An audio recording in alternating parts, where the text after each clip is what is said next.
একটি ছেলে যখন সমুদ্রের ধারে দাঁড়িয়ে ছিল, সে দেখলো তার হাত যখনই সে বাড়ালো, একটি মাছ তার হাতের উপর উঠে উঠে গেল। সে মাছটিকে দেখতে তার খুব ভালো লাগলো ও মাছটি ইউনিকও ছিল। সে অদ্ভুত দেখতে ছিল মাছটা। তো যাই হোক, সে মাছটাকে ছেড়ে দিল। কিন্তু আবার সে যখন হাত বাড়ালো, মাছটা আবার তার হাতে চলে এলো।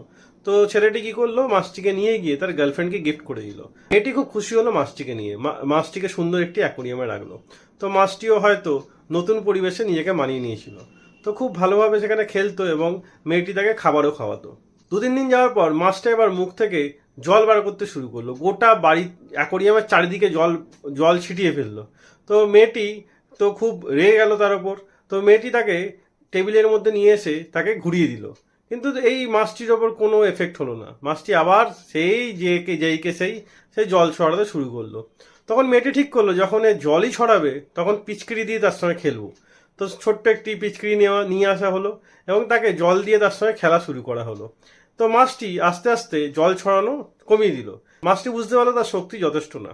তো সে ওয়াটার গানের সঙ্গে আর খেললো না, মানে পিচকিরির সঙ্গে আর খেললো না। তো মাছটি আস্তে আস্তে মেয়েটির সঙ্গে বন্ধুত্ব করে নিল।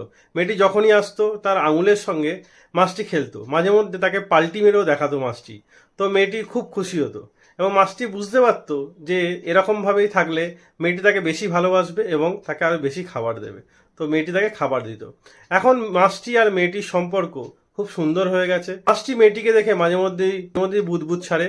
এখন আর আগের মতো জল জল ছেটকায় না, গোটা অ্যাকোরিয়াম ভর্তি করে না। মেয়েটাও খুব খুশি এবং মাছটাও খুব খুশি। যদি কোনো মাছকে আপনি মন থেকে ভালোবাসেন এবং তার উপকার করেন, সেই মাছটি আপনার সারা জীবন বন্ধু হয়ে থাকে এবং আপনার চিরকৃতজ্ঞ হয়ে থাকে। তো ভিডিওটি ভালো লাগলে অবশ্যই লাইক করে শেয়ার করে দেবেন।